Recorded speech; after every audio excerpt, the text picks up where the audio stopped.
This is NTD Evening News. Live from our NTD Global Headquarters in New York City, here is Tiffany Meyer. Good evening and thank you for joining us tonight. After overnight violence at the University of California, Los Angeles, the campus is undergoing a major cleanup. The LAPD moving in to dismantle the pro-Palestinian encampment this morning, resulting in hundreds of arrests. NTD's Christina Corona has the story. Hundreds of officers from various agencies, including the Los Angeles Police Department and California Highway Patrol, entered the campus in riot gear around 1:45 a.m., hours after the initial dispersal order was given at 6 p.m. Wednesday. Pro-Palestinian protesters can be seen spraying officers with pepper spray as they resist law enforcement attempting to enter the encampment at Royce Quad. During the clash, police fired stun grenades, causing loud explosions. Officers began tearing down the encampment and dismantling the wooden and metal barriers. Protesters who refused to disperse were arrested. I'm a student here. I'm an English major. Please don't fail us. Don't fail us. Over 200 individuals were detained as officers dismantled the encampment that had been up for 7 days. CHP transported detainees by bus to county jail. Many were cuffed with zip ties and given paper bags for their belongings. Officials said UCLA police will help with charges. Cleanup began at the university Thursday morning. The aftermath of the raid left massive amounts of trash, including dismantled tents, leftover food, and Royce Quad covered in graffiti. One student said he was on the front lines of the raid. I was on the front lines. I was, the cops hit me with their batons, and they grabbed me. I did not resist arrest, but they grabbed me, and I said, okay, at this point, the bets are off. The school rather physically intimidate their students, eventually hurt their students, rather than even consider divestment. Mayor Karen Bass addressed the issue Thursday, stating, "Every student deserves to be safe and live peacefully on their campus. Harassment, vandalism, and violence have no place at UCLA or anywhere in our city. My office will continue to coordinate closely with local and state law enforcement, area universities, and community leaders to keep campuses safe and peaceful." As of Thursday afternoon, UCLA has not released a statement on the incident. Classes will be held remotely for the rest of the week. Christina Corona, NTD News. Other protests were similarly quelled in New York City and across the nation this week. NTD's Fiona G has more. At Dartmouth College in New Hampshire, 90 protesters were arrested. These included faculty members who had formed a protective buffer around the students. The encampment on Dartmouth's campus had reportedly been nonviolent. In New York City, the NYPD cleared a pro-Palestinian encampment from Fordham University Wednesday. 15 people were arrested. Student demonstrators say they have been suspended. The school also requested the police stay on the campus until May 22nd. New York City Mayor Eric Adams previously stated that outside agitators were part of the Columbia University protests. A preliminary analysis from the NYPD now shows that more than 70% of those arrested at Columbia Tuesday were affiliated with the university. One of the last student encampments in the city remains outside New York University. The demonstrators refuse to leave what they consider public property. It is unclear how the university will respond. Fiona G, NTD News. There is no right to cause chaos. That's what President Biden says in his first comments this week on the demonstrations as protesters clashed with police on campuses across the country. NTD's White House correspondent Iris Tao has the president's latest message on the turmoil. As protests and arrests continue nationwide, President Biden on Thursday condemned chaos on college campuses while also defending the right to peacefully protest. Watch. There's the right to protest, but not the right to cause chaos. Peaceful protest is in the best tradition of how Americans respond to consequential issues. But neither are we a lawless country. We're a civil society, and order must prevail. That marks President Biden's first comments on the issue in 10 days, during which pro-Palestinian protests on college campuses have quickly escalated, leading to over 2,000 arrests nationwide. This week, the White House called a takeover of a building at Columbia University absolutely wrong, and President Biden on Thursday added that similar actions have crossed the line of being peaceful. Vandalism, trespassing, breaking windows, shutting down campuses, threatening people, intimidating people, instilling fear in people is not peaceful protest. It's against the law. Biden's Thursday comments come as it's walking a delicate line as some of its political base is voicing opposition to the war in Gaza. Biden, meanwhile, on Thursday said he's not reconsidering U.S. policy toward Israel because of the protests. Meanwhile, Biden's 2024 rival, former President Trump, on Thursday called the current protesters radical left, adding that police officers are doing a good job. Because this is a movement from the left. These are radical left lunatics. And they got to be stopped now because it's a shame. I'm so proud of the New York's finest. They're great people too. I know so many of them. As Trump touts his relationship with the NYPD, President Biden on Thursday made a stop in Charlotte, North Carolina to pay respect to the 4 officers killed while serving a warrant there last week. And that's ahead of Biden's speech on investments in America in Wilmington, North Carolina, a battleground state that is seeking to win after narrowly losing it to Trump in 2020. Reporting by Iris Tao, NTD News. And Trump at the Manhattan Criminal Courthouse today for day 10 of his campaign finance trial. NTD's legal correspondent Arlene Richards has more on today's testimonies. Well, shortly before the court adjourned today, the prosecution called a records custodian who works for the Manhattan District Attorney's office. He testified that he reviewed data from Michael Cohen's cell phones as a result of a search warrant in the Trump investigation. He said that the cell phones contained several contacts, including Hope Hicks and Alan Weisselberg. Now, the prosecution used this testimony to admit several text messages for the jury to see. But the witness who was on the stand the longest today was Keith Davidson. Davidson is the attorney who represented Stormy Daniels in the deal where she would keep quiet about an affair she says she had with Trump, which Trump denies. The prosecution used his testimony to lay out the details of this $130,000 payment to Stormy Daniels from Michael Cohen. Now, on cross-examination, Davidson admitted that he was once convicted of extortion in a case involving Hulk Hogan.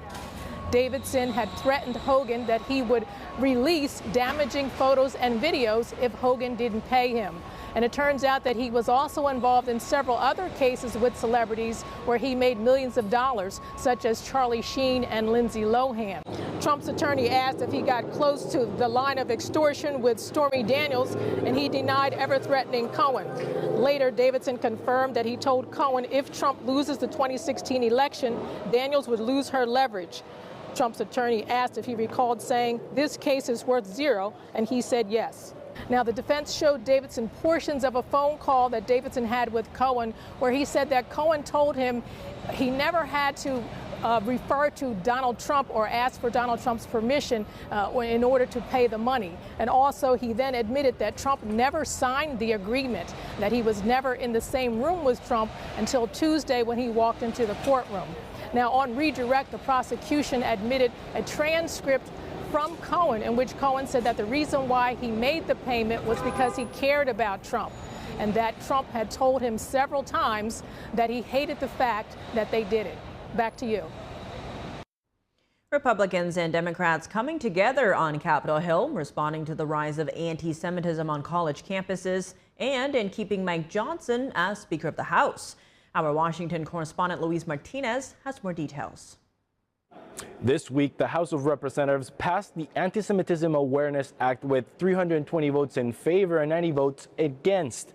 And unlike the Foreign Intelligence Surveillance Act and unlike foreign aid to Ukraine, and even unlike the passage of the fiscal year 2024 budget, it was House Democrats and not House Republicans who opposed this bill.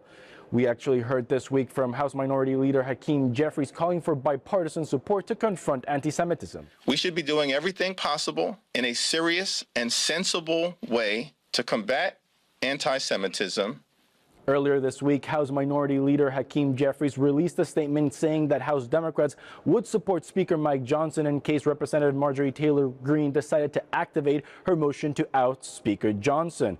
Let's listen to Congressman Eric Swalwell, the Democrat from California, explain the logic behind the move by House Democrats. Chaos agents like Marjorie Taylor Greene and others want to just send us and to send us back into chaos at the expense of getting things done. I do agree with our Democratic leadership that we should avoid that.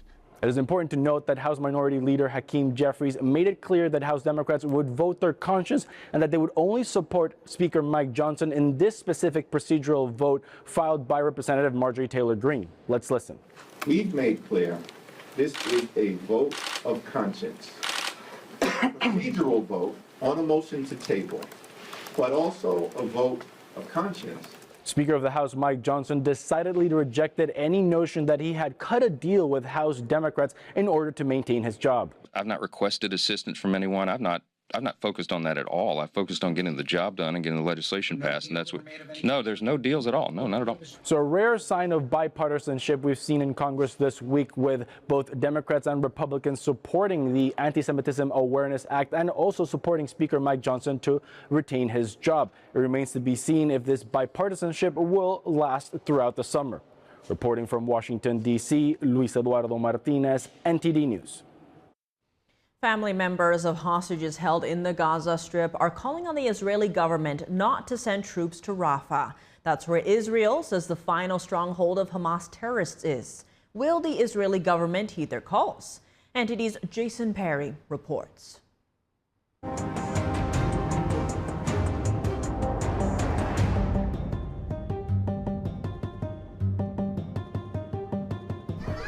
Residents in the Gaza Strip who were displaced to Rafah are now looking to leave Rafah because of potential Israeli ground operations. We are afraid at any moment that there will be an invasion of Rafah, and even if the invasion happens, we do not know where to go. Everyone is in Rafah, and Rafah is full, and you can see the overpopulation, people displaced from the north. Where do they go? People here are looking for places to seek refuge away from the Israeli invasion. But the real fear for the displaced is that there is no safe place in the Gaza Strip, north, south, east, and west. This comes as the Israeli military has lined up tanks and armored vehicles along Israel's border with the southern Gaza Strip. Israel says Rafah is the final stronghold of Hamas terrorists. But world leaders have condemned a potential Israeli ground offensive in the city due to the risk of civilian casualties.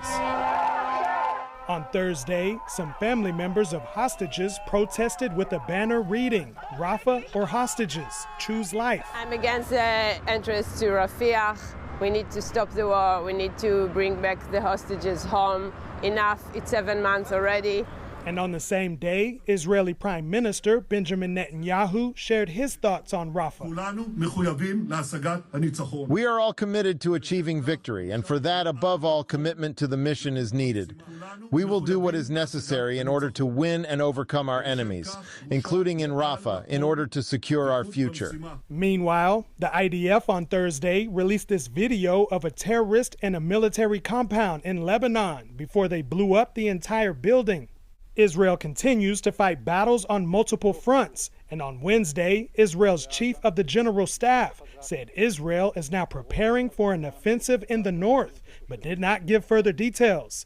Jason Perry, NTD News. Welcome back. I'm Tiffany Meyer. A second Boeing whistleblower has died unexpectedly. Josh Dean was one of the first whistleblowers to allege defects on the 737 MAX. He was in critical condition for 2 weeks with a fast-spreading bacteria infection. Dean is a former quality auditor at Boeing Supplier Spirit Aerosystems between 2019 and 2023. He died Tuesday morning at the age of 45. Dean had filed a complaint with the FAA alleging, quote, serious and gross misconduct by senior quality management of the 737 production line. He said Spirit leadership ignored manufacturing flaws, such as improperly drilled holes when he raised them. Spirit fired Dean in April 2023. Dean said this was in retaliation for raising safety concerns. Dean's relatives said he was in good health and had a healthy lifestyle. He was admitted to the hospital after trouble breathing, and his condition worsened rapidly from there. Another whistleblower was found dead of a gunshot wound less than 2 months ago. On Capitol Hill today, the Senate Armed Services Committee examining worldwide threats against the U.S. Many of the senators focused on China and the danger the regime poses to countries around the globe. NTD's Virginia Gibson has more. This new alignment of cooperation among China, Russia, Iran, and North Korea is a greater menace than we have faced in decades. At a Thursday hearing of the Senate Armed Services Committee, numerous lawmakers focused on the threat posed by China, and especially its ties to Russia. Republican Senator Mike Rounds suggested the U.S. should be better prepared for a possible war on two fronts, because Beijing and Moscow have strengthened their partnership in recent years. Basically, if we were to have a conflict with one, the chances are we would have a second front, and that the planning that we have to do includes confrontation and not just one front now. Certainly, it's a possibility. The question of just how likely it is, I think, differs depending on the scenario, which I'm sure is obvious to you, but yeah. A greater possibility now than what it was 2 or 3 years ago, though. I think from the Department of Defense perspective, that would certainly be the case. Another big topic at the hearing, cyber attacks, especially coming from China. Director of National Intelligence Avril Haines said cyber attacks against the U.S. increased by over 70% from 2022 to 2023. Can you provide us with any examples of this type of malign cyber activity? Both China and Russia effectively trying to pre-position themselves in ways that would allow them to conduct those kinds of attacks. She added that there are some sectors that are especially at risk, such as water and wastewater, agriculture and food, energy and defense. Republican Senator Rick Scott grilled the director of the Defense Intelligence Agency on pharmaceuticals coming from overseas. How big a risk do you think it is on ingredients in our drugs from China for our military? I don't know that I know enough about that topic to be able to speak on that. Does it surprise you guys that so many of the ingredients in our drugs are coming from China when they're at the same time trying to kill Americans through, fentanyl and? I don't believe that I'm surprised by how the market has developed over years and decades, and then where we find ourselves today. Other topics at the hearing were the rising threat of terrorism, such as from Hamas, the Houthis in Yemen, and others, the wars in Israel and Ukraine, and a possible Chinese invasion of Taiwan. Virginia Gibson, NTD News. The Treasury Department announcing new sanctions targeting suppliers of military equipment to Russia in its war against Ukraine, and China is once again in the spotlight. NTD's Sam Wong brings us the details. On Wednesday, the Biden administration rolled out fresh sanctions targeting companies and individuals that are allegedly helping Russia's war against Ukraine. Of nearly 300 targeted suppliers, more than a dozen are based in China. These entities are accused of backing the Kremlin with military equipment, ranging from infrared detectors to drone components to pressure sensors used in missiles. The latest actions came after Treasury Secretary Janet Yellen's visit to China last month. Speaking to CCP officials, she warned that Chinese company could face penalties. That's if they help support Russia's offensive. Yellen cited an executive order signed by President Biden last year, which allows the Treasury to crack down on foreign financial firms for facilitating the flow of military goods to Russia. That's an important power, and it's one that we would be prepared to use if necessary. The sanctions were a coordinated effort between the Treasury and State Departments. U.S. officials have long voiced concern over Beijing potentially sending weapons to Moscow amid its war in Ukraine. During a separate trip to China, Secretary of State Antony Blinken said Russia would struggle on the battlefield without any help from China. He added that Washington will address this issue if Beijing doesn't.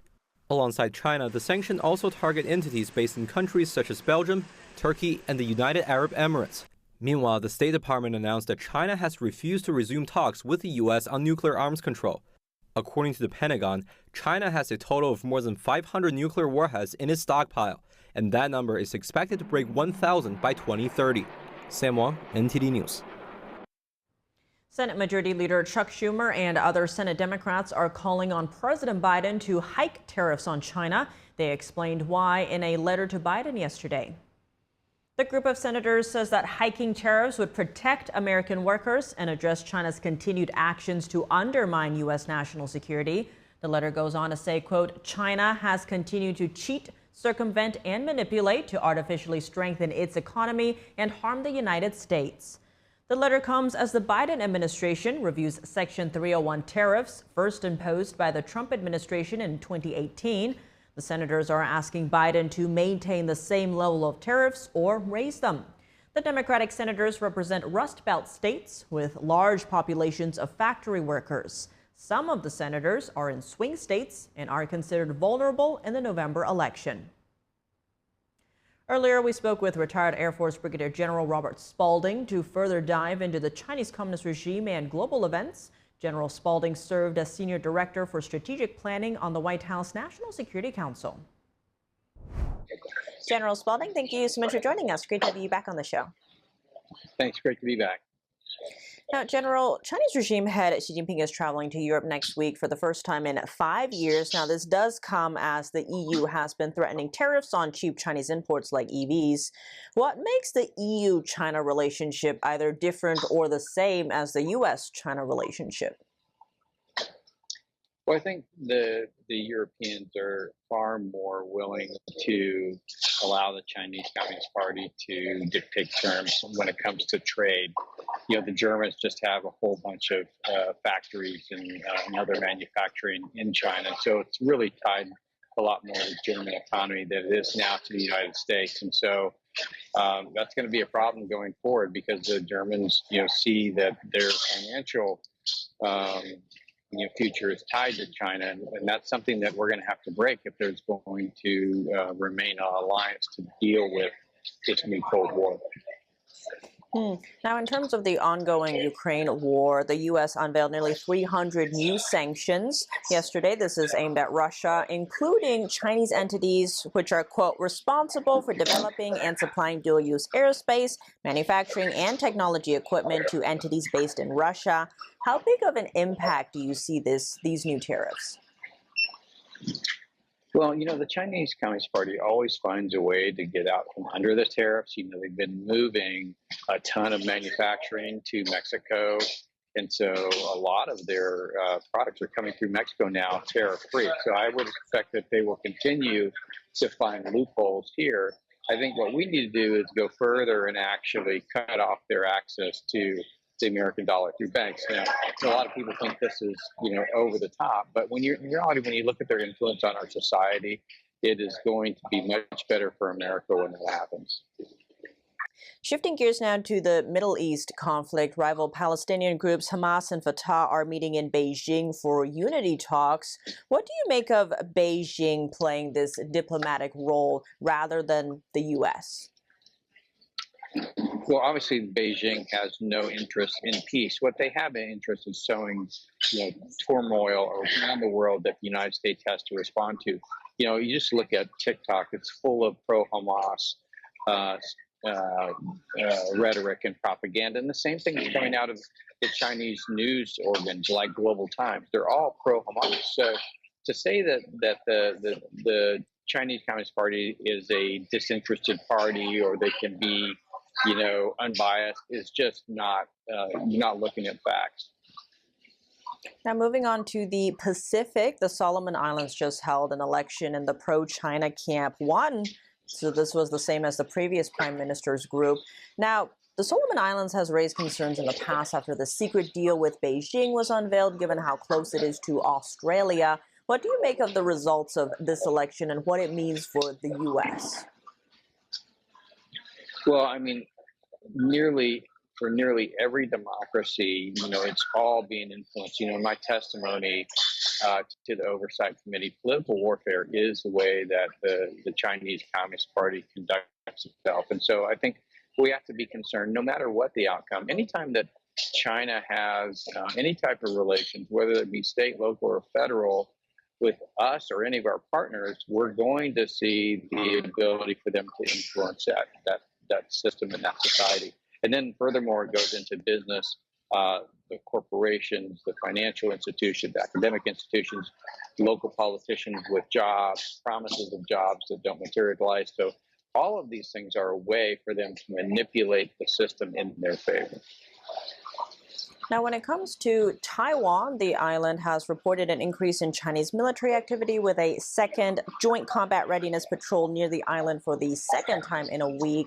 How do you read Beijing's increased aggressions around Taiwan?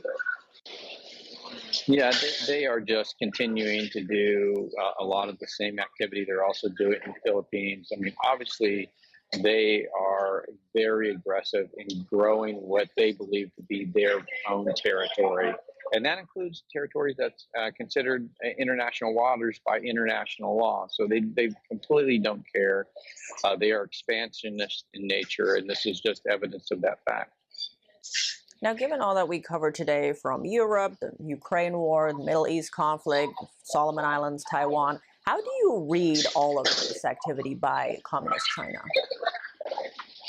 Well, as I said in my testimony, we're in a Cold War. We're in a new Cold War, or you can say the old Cold War just went dormant for a while. However you want to say it, this is no different. And so we have to begin to think like a nation that's in a Cold War. We are supposed to be leading the free world. We're not doing a very good job of, bringing the coalition together that's going to, allow for democracies to survive. What, the Soviet Union was trying to crush democracy. The Chinese and their proxies are trying to do the exact same thing. We have to stand up and fight for our rights to be free. A lot at stake for sure. General Spalding, thank you so much for your time. Thank you. Welcome back. If you're just joining us now, here are some of today's top headlines. Former President Trump was in court for the 10th day of his New York hush money trial. The judge held a hearing to decide whether Trump further violated the gag order. Following the hearing, the former lawyer for Stormy Daniels finished his testimony. Law enforcement officers in California cleared the anti-Israel encampment at UCLA following chaotic clashes with protesters. President Biden addressed the college protests for the first time. He said students have a right to speak, but hate speech and violence are not acceptable. So let me be clear. Peaceful protest in America.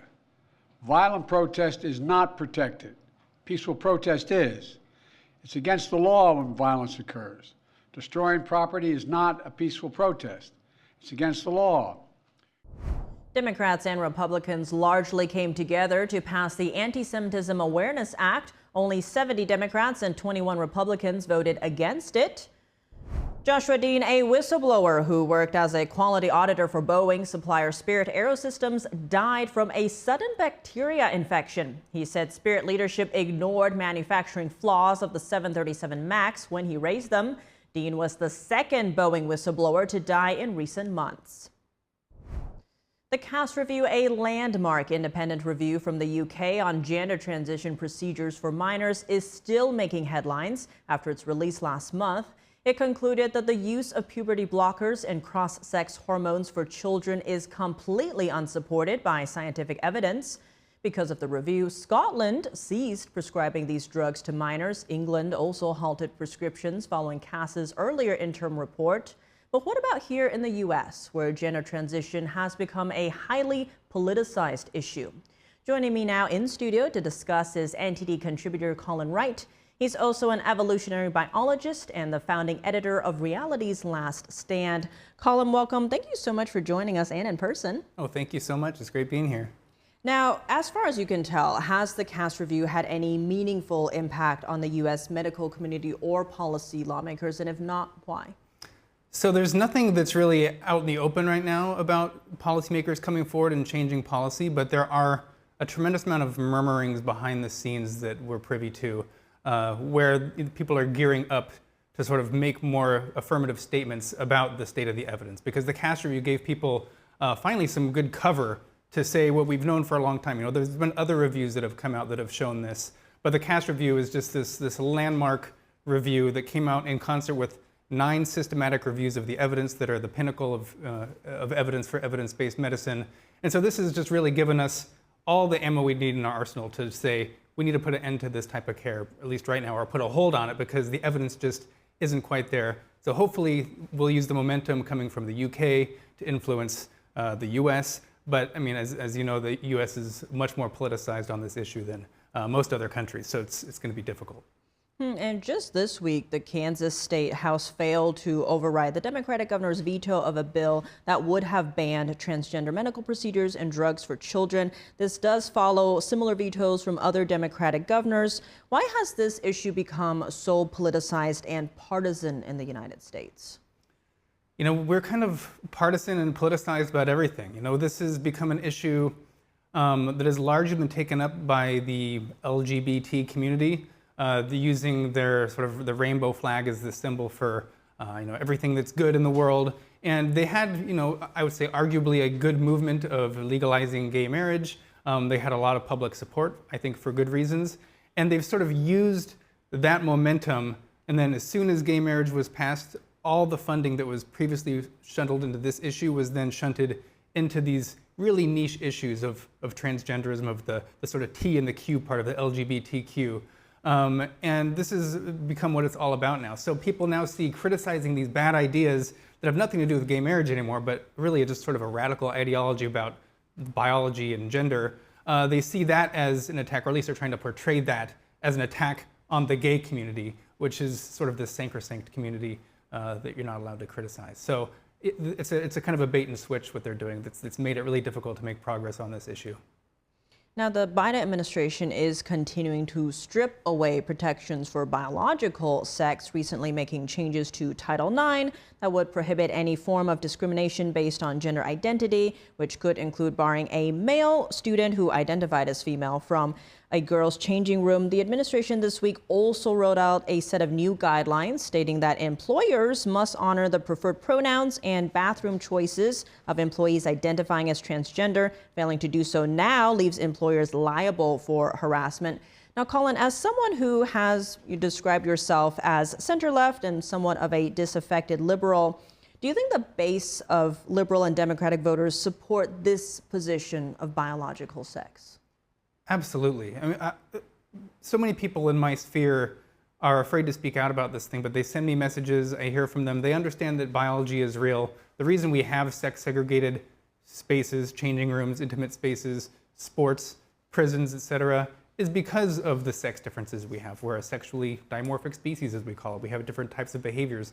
Women are more susceptible to violence from men and sexual aggression, those types of things. So this is why we have these different spaces in the first place. Everyone sort of realizes that, like at a fundamental level. To deny this fundamental aspect of our species, of not just our species, but mammals generally about sex, is really to deny one of the most fundamental aspects of our biological reality. And most people can see that. A lot of people don't even know what the more far-left activists are saying about the biology of sex. Again, they've been sort of duped into just thinking this is still this progression from the gay rights movement, and that, oh, it's just a bunch of evil conservatives that just don't like people who are dressing funny or something in their minds. So really, but the more this gets out to the general public, when they see these stark things like Leah Thomas, biological males competing in female sports, people get it immediately. And so we just need more people to sort of start waking up to this, because we have a silent majority that is on our side. They're just sort of silent right now, or asleep, and they need to be woken up to this issue. Given that, how can liberal and Democratic voters especially take back the reins, if you will, and demand that their elected leaders represent their views when it comes to policy? It comes down to speaking up, really, speaking about these basic truths and not being afraid to speak them, because I think a lot of this ideology has been pushed through so much precisely because people are afraid, because people come after you if you're making these statements. If you really say the emperor has no clothes, the sex is real, that we have these sex segregated spaces for a good reason, the sex isn't a social construct, this is a fundamental reality that evolved hundreds of millions of years ago, and it's no different today, then this is how we make progress. And start local too. Start with your local school boards and sort of move outwards. We need to have our voices heard out there, because we do have the facts on our side, quite in a stark way. There's not really ambiguity here, which there are a lot of policy issues. Sex is one of those things where it's pretty cut and dry. There was only two sexes, and everyone really knows that at a fundamental level. Expanding on that, given that you are the founding editor of Reality's Last Stand, how do we find common ground and get back to this reality, putting truth over politics and ideology? It comes down to conversations. You need, there's been this policy of no debate on the left for so long about some of these issues. And I think that's because they know that if there is a debate, they'll be shown to be completely bankrupt in these ideas that they're pushing. We're kind of getting to a point now where more people are speaking up, and they can no longer say no debate because we have other platforms we can go on to now. We've created some of our own platforms. And so it's just going to take, trying to speak truth, trying to have these conversations with those who are close to you and your families, to policymakers, and not conversations where you're being super aggressive, but just trying to reason with people who are in your immediate sphere, and then expanding circles outward from there. But communication is going to be key in order to make sure that we're all grounded in the same reality, basically. Because right now we're watching two separate screens, two different movies. We need to make sure we're on the same screen, or at least we're talking about the same movie. Well, Colin Wright, evolutionary biologist and founding editor of Reality's Last Stand, thank you so much for joining us. Thank you. Robert F. Kennedy Jr. proposed an agreement to President Biden in which whoever scores lower in a poll against former President Trump will drop out of the 2024 race. NTD's Jason Blair reports. Independent presidential candidate Robert F. Kennedy Jr. made the proposal on Wednesday during a campaign event in New York. This is a pledge that I offer to take if President Biden also takes it. Kennedy's no-spoiler pledge would consist of an agreement between President Joe Biden and himself to take an election poll in October, one with Biden against former President Trump and another with himself against Trump. Both parties agree to co-fund in mid-October a 50-state poll with 30,000 or more likely voters, so this is essentially effectively zero margin of error. Kennedy said that whoever loses the poll will agree to drop out of the presidential race. Kennedy also said while he doesn't think former President Trump is a spoiler, he'd be happy to make the same pledge with him. Because I can do better against President Biden than President Trump can. The Biden campaign has not responded to Kennedy's proposal. At the event, Kennedy also showed poll results from 50 states of Biden losing to Trump, Kennedy beating Biden by a wide margin, and Kennedy beating Trump. The results cite a poll done in April by John Zogby Strategies. Kennedy said it's the largest poll done so far for the 2024 election, polling 26,000 likely voters from all 50 states. According to Kennedy, the margin of error is only 0.6%. Jason Blair, NTD News. Georgia is now the latest state to enact legislation against illegal immigration. Governor Brian Kemp signed a new immigration enforcement law aimed at bolstering public safety. The governor signed around 10 new measures into law yesterday. He says they serve to counteract lawlessness, boost recruitment of police officers, and make communities safer. One of the bills requires law enforcement to check the immigration status of some individuals. That includes people who are arrested or detained and those who might have committed a crime. If the person is in the country illegally, police must then notify federal authorities. This comes as conservative states across the country have implemented laws targeting illegal immigration, including Florida, Louisiana, and Oklahoma. Welcome back. I'm Tiffany Meyer now for your sports news. We're joined by NTD's Dave Martin at the Sports Hub. Dave, plenty to discuss today, but let's start in the NBA playoffs where we have a pair of games on tonight. Now to begin with, what is the playing status of Milwaukee All-Star Damian Lillard? Yeah, he's been upgraded as questionable for tonight's game, which makes it much more likely that he could play at least a 50-50 shot. Now he's missed the last 2 games with an Achilles injury. You definitely don't want to mess with that. But at the same point, I mean, their backs are against the wall. Let's take a look at the standings here in the NBA playoffs. Milwaukee down 3-2 to the Pacers. They did win Game 5 in Milwaukee without both Giannis Antetokounmpo and Damian Lillard, their 2 big superstars, to force this Game 6. But Game 6 tonight is going to be in Indiana. It's going to be much more difficult. Now, speaking of Giannis Antetokounmpo, he's the 2-time MVP of the league. He is listed as doubtful for tonight's game. He's been out for 3 weeks with a calf injury, so there's at least a 50-50 shot that they could get one of their superstar players back for tonight. Dave, the second game tonight is Game 6 between New York and Philadelphia. Now, Game 5 was a thriller won by the Sixers, but the league noted several crucial calls were missed in the final minutes. Do you think it takes away from what Tyrese Maxey did? Yeah, unfortunately, it sort of does. I mean, he had an incredible night. Now, you're talking about the missed traveling violation, of course, on that 4-point play with like 20-something seconds left. He then followed that up with a long three-pointer at the buzzer to send that game in the overtime. That was an incredible performance. Part of an incredible night for him. Let's take a look at that. 46 points on the night, and he did it very efficiently, shooting 17 of 30 from the floor, 7 of 12 from three-point land. Plus, despite taking 30 shots, he still dished out 9 assists. I mean, he was like a one-man show on offense. And I gotta say, even though, you know, that traveling call, watching it live, I didn't notice the traveling. I don't think anyone on the floor noticed. I didn't see anyone calling for the travel, doing the traveling motion. So it wasn't an obvious call, but if you slow it down, then it certainly is. Now, let's take a look at where that leaves us in the Eastern Conference. Now, the Knicks, Sixers, here we are. The Knicks have a 3-2 lead over Tyrese Maxey and the 76ers. Tonight's game is going to be played, though, in Philadelphia, so maybe they have a home court advantage. Now, the winner of this series advances to the second round. They will play the winner of the Bucks-Pacers series that we just talked about earlier.